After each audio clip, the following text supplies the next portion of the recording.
Listo. Yo soy Catalina Jiménez, estudio Ingeniería de Sistemas y Administración.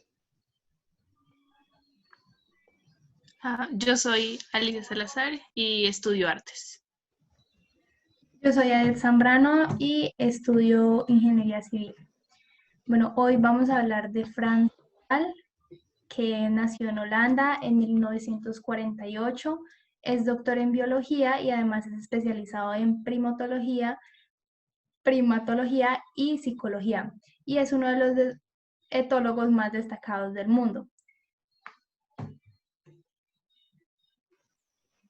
Bueno, entonces vimos el video de la entrevista que tuvo, que subió en la Cuba. Y de los temas, digamos, que a mí más me interesó fue cómo llegaron, o bueno, él llegó a conclusiones de que las emociones humanas nunca son solo humanas. Es decir, que las emociones humanas, como la evolución, pues como el humano salió de la evolución, también tuvieron que haber salido de sus ancestros. Es decir, que las emociones están repartidas en todos los animales, él hablaba más que todo de los mamíferos, pero básicamente decía que si nosotros sentimos esto, entonces lo más posible es que todos los animales o algunos de ellos sientan lo mismo. Entonces siempre hay una relación súper fuerte entre humano-animal, pues obviamente porque somos también animales, pero es decirlo así directamente que los humanos sienten muchas cosas iguales que a los animales y que no hay que sentirnos súper diferentes a ellos porque claramente tenemos un vínculo fuerte. No sé qué opinen de ese punto que él hizo. Sí, a mí también me parece como interesante como los estudios que él realiza con chimpancés, porque son como animales con los que tenemos ciertos vínculos. Él lo comparaba como con un pulpo y decía que un pulpo es muy difícil de estudiar como esos sentimientos que compartimos porque no tenemos contacto con pues este animal. Entonces yo veo como compruebo ese estudio, no con chimpancés, sino como con mis mascotas, con las que tengo acá, porque veo él hablaba también como de las posturas faciales, de lo que nosotros, de cómo nos comportamos cuando estamos enojados, cuando estamos felices, de cómo los animales saben cuando nosotros estamos felices, cuando estamos tristes. Y realmente lo experimento, como digo, con mis perritos que tengo acá. Ellos saben cuando uno se siente feliz, cuando uno, no sé, está enojado y uno a sí mismo entiende cuando ellos están, no sé, cuando tienen estos mismos sentimientos.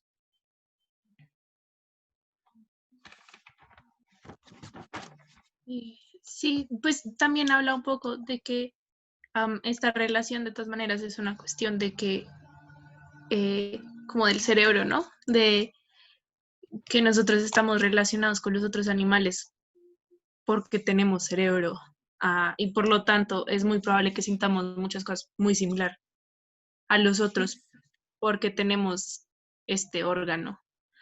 Y de todas maneras habla de que a mucha gente, si no estoy mal, son los filósofos sobre todo, no les gusta demasiado que nos comparemos con los animales, sí, que exactamente. Sí.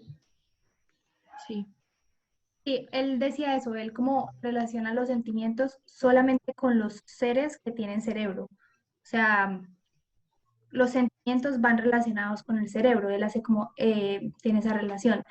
Y en cuanto a los filósofos, sí, él habla un poco del antropomorfismo y de que antes había muchos filósofos que no les gustaba esa relación entre humanos y personas, o sea, creían que era como totalmente diferente. Pero más adelante, al pasar los años y los tiempos, hay filósofos como que van abriendo sus mentes, y pues van haciendo esa relación. Entonces, él también habla de la antronegación, creo que le decía, le llamó, que es pues todas esas personas que niegan las relaciones que tenemos. Sí, él de hecho se inventó ese concepto contrario. Sí, ese Eh, término se lo inventó él. sí, y me pareció súper chévere como, o sea, porque él tuvo mucha experiencia y más que todo en un tiempo en el que se generó este cambio. Es decir, antes pues siempre había ese tabú de que los animales pues tenían que ser inferiores, entre comillas, porque ya él mismo aclaró que los científicos ya no usan esos términos, pero que eran súper diferentes a nosotros, que fuimos creados básicamente por otra cosa. Y después se fueron volviendo, o sea, demasiado evidentes las relaciones que teníamos, entonces él evidenció todo ese trecho de historia en donde antes éramos súper diferentes y los animales eran otra cosa y ya después como que no eran capaces de ocultar estas relaciones y ya hoy en día se habla de las emociones de los animales y de la moral y sí, de la empatía y todas estas cosas que los animales tienen en relación con los humanos y ya nos empezamos a considerar más relacionados con ellos en un punto en el que nunca decimos, bueno, en la ciencia nunca se dice que es superior un humano a cualquier animal, sino que simplemente somos diferentes. Pues uno no puede decir que es superior a un elefante, como él dijo, porque simplemente somos diferentes y servimos para diferentes cosas. Entonces, pues sí, me pareció súper chévere esa parte. Sí, claro, además que eso que tú dices, tal cual, él no habla de superioridad ni de inferioridad, sino habla como de un árbol, de que todos estamos conectados con ramas. O sea, no uno está acá, el otro está acá, no, todos nos lleva como a conectarnos. A mí me pareció muy interesante como la parte en que él habla de que sus experimentos y sus investigaciones no tienen como cosas invasivas con los animales. O sea, pues porque sabemos que muchos científicos y muchos laboratorios y muchas personas en todo el mundo no les importa como la vida de los animales, ¿sí? Y pues ahí me pregunto, deberíamos tener como un principio, unos principios, o pues los investigadores, los científicos, deberían tener unos principios para ver si hacen ese experimento o no lo hacen. O sea, como si realmente vale la pena como sacrificar las vidas de los animales y por qué las sacrifican. Justamente hace poco en un CDU estaba viendo que nosotros los humanos, las personas, los científicos, tenemos unos principios generales de la bioética. Entonces se basa en 4 reglas. La primera es la autonomía, la segunda es la de no maleficencia, la tercera que va muy conectada con la segunda es la de beneficencia y la cuarta es la de justicia. Entonces no sé cómo si haya algo precisamente para cuando uno vaya a experimentar con animales, que obviamente uno sabe que la autonomía no se puede porque ellos no pueden hablar, ellos no se pueden expresar como con palabras, pero sí sería como bueno que existiera algo así, ¿sí? Como para que no se lastimen tantos animales. No sé qué piensen al respecto. Pues, sí, él menciona que hay otras maneras como de llegar a los mismos fines a que llegan algunos de los experimentos con animales que son súper invasivos de maneras más naturales, como ponerles chips y estudiar su comportamiento en eh, su hábitat natural, digamos, en libertad. Mm. Y pues ahora yo creo que tenemos muchas opciones como viables de eh, estudiar, pues lo que sea que queramos estudiar de varias maneras y que tenemos la opción de escoger la que sea menos dañina para nosotros y para el objeto de estudio. Sí, es verdad. Él mencionaba que había que ver como una relación entre qué tanto beneficia el experimento y qué tanto sufrimiento se generaría, ya considerando que todos los animales con cerebro lo más posible es que sientan lo mismo que sienten los humanos.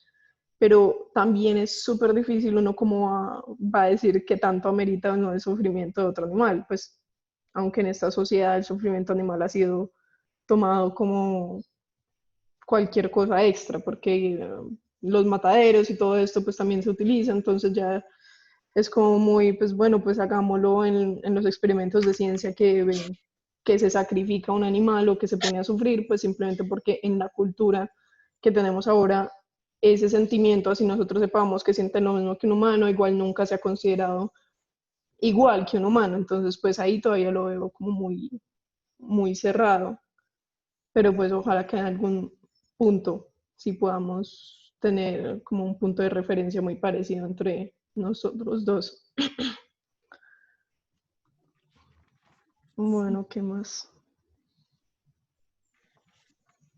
Pues, él también habla de una cosa súper interesante, que es como todo el estudio que hacen de la agresividad en los animales y cómo él empieza a pensar que la agresividad no es el punto que se debería estudiar, sino es la resolución de los conflictos que surgen y cómo esa resolución es básicamente la definición de todos los seres vivos pensantes, ¿no? Que es lo que nos vuelve como pensantes, que tenemos que convivir con otros y que no es solo cosa de los seres humanos.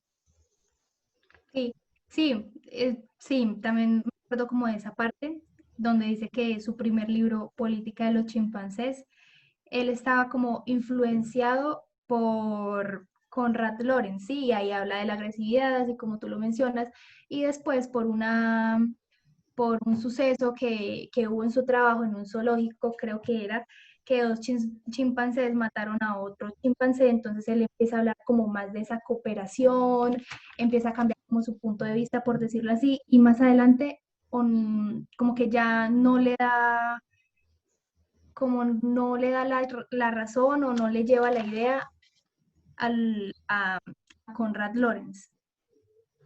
Sí, ahí es cuando empezó a hablar de la empatía en los animales, de como tú hablabas ahorita, de que las mascotas se dan cuenta de lo que uno siente, entonces buscan cómo hacer sentir mejor al otro. Entonces hablaban sobre los micos, ayudando a los otros y pues cómo se puede ver en diferentes especies.